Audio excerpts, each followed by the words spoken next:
Məhəlləmizin mehriban qonşuları Elşən və Rövşən. Bu mehriban qonşuluq haqqında olan qısa hekayəni sizlərə təqdim edirik. Geridə qalan bu illər ərzində onlar bir-birlərinə qarşı nəinki mehriban qonşu, hətta yaxın dost olmağı da bacardı. Nə dostu, biz səndən birbaşa qardaşıq. Amma bir müddət sonra bu mehriban qonşuluq ayrılıqla üzləşir.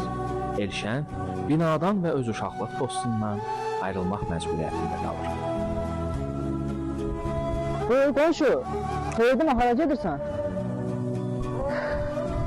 Kəsirəm ay qonşu, kəsir.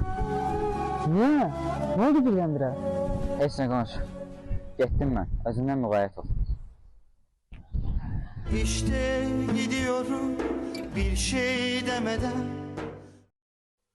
Yeni gələn qonşular isə Rövşən üçün tam bir kabusa çevrildi. Bir həftəlik qaliblər, bezmişəm bunların əlindən. Ev deyildi də əvvəlki qonşum.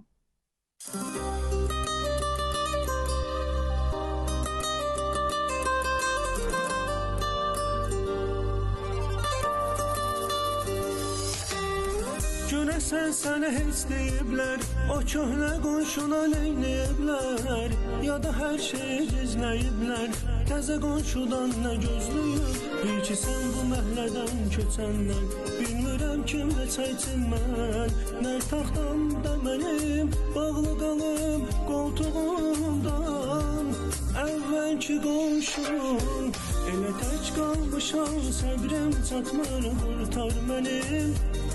Mənim ancaq sənə erkən çatır, qurtar mənim, itir axtar mənim, əvvəlki qonşum, belə səndən giləyli olmasın, tək qalmışam.